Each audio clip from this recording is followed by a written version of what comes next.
صباح الفل، عاملين ايه؟ يا رب دايما تكونوا في احسن صحة واحسن حال.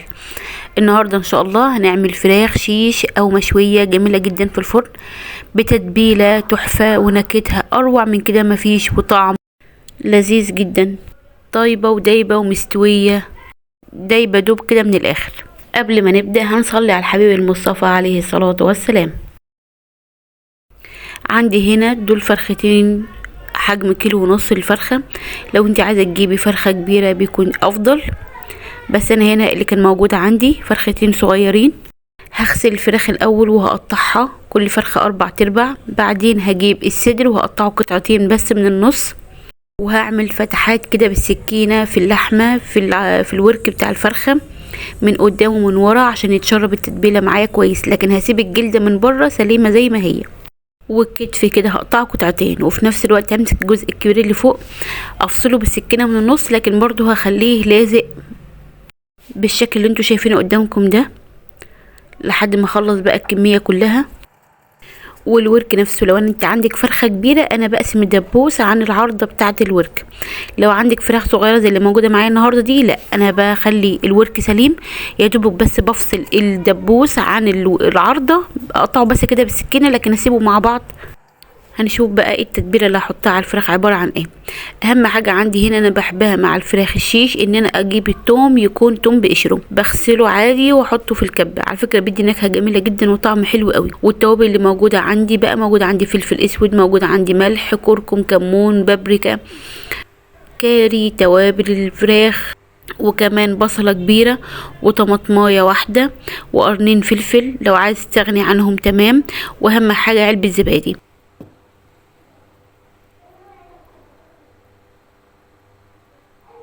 وكمان هنا كنت نسيت الروزماري بيدي نكهة حلوة جدا جدا للمشويات. عندي هنا الخليط ضربته في الخلاط او في الكبة، اهم حاجة يكون ناعم جدا. بضيف عليه نص كوباية مية واضربه كله في الكبة مع بعض. وما تنسوش علبة الزبادي مفيدة جدا لان هي بتخلي الفراخ طرية وما بتنشفش معايا في الفرن. اجيب صينيه واجيب فيها الخلطه دي وابدا قطعه قطعه من الفراخ اغلفها كويس جدا بالتتبيله تحت الجلد كده بحيث تتشبع وتتشرب كويس. الفراخ لازم تتنقع كويس على الاقل ساعتين. انا اوقات بعملها من قبلها بيوم وهشيلها في التلاجة لحد تاني يوم.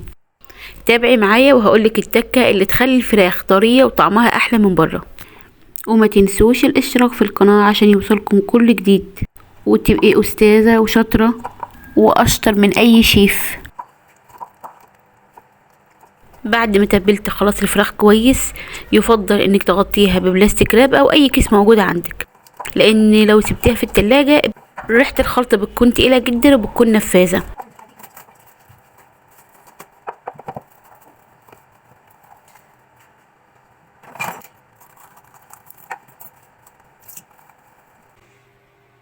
انا هنا كده بيتها ليلة، وتاني يوم انا هعملها اسويها.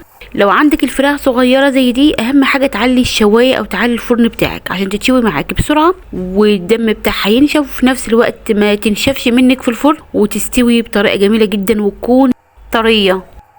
بالنسبة للقطع الصغيرة انا همسكها بعيدان الشيش وادخلها مع بعض بحيث ما تقعش مني من الشبكة. اما بالنسبة للاوراق والجزء الكبير بتاع الكتف لا، انا هفرده على الشبكة عادي خالص. هرصهم على شبكة البوتاجاز وهشغل البوتاجاز من تحت بس. هتاخد معايا متوسط من حوالي من نص ساعة لساعة هتكون استوت وبقت تمام جدا. وطبعا لازم تتابعيها كويس، لو حسيت ان النار عالية قوي والفراخ هتتحرق لا طبعا تهدي النار.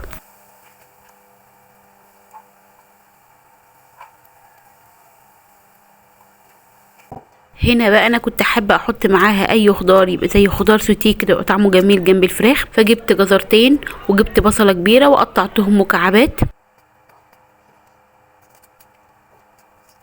هرصهم كده في عيدان الشيش واسويهم مع الفراخ.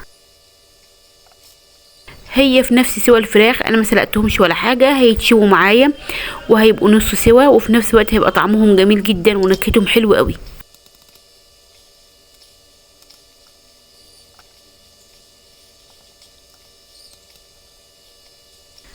وده كده شكلهم، وبعد كده هحطهم مع الفراخ يتشووا في الفرن. بسم الله ما شاء الله كده بعد ما طلعتهم من الفرن. شايفين ما شاء الله عندي الجزر كأنها بنفس لونها بس استوت معايا، وعندي الفراخ ما شاء الله شايفين لونها عامله ازاي، جميله جدا ومستويه قوي. شايفين وطريه ولونها من جوه جميل قوي، ومتشبعه كمان بالخلطه، وطعمها حلو جدا، ومشويه من بره ومن جوه رهيبه يا جماعه، والخلطه حلوه قوي وطعمها جميل جدا، والريحه جذابه وجميله جدا. احنا كنا خارجين بره فلفتها عادي ورق فويل وتحت ورق زبده، واخدتهم معايا ولا اجدعها حياتي.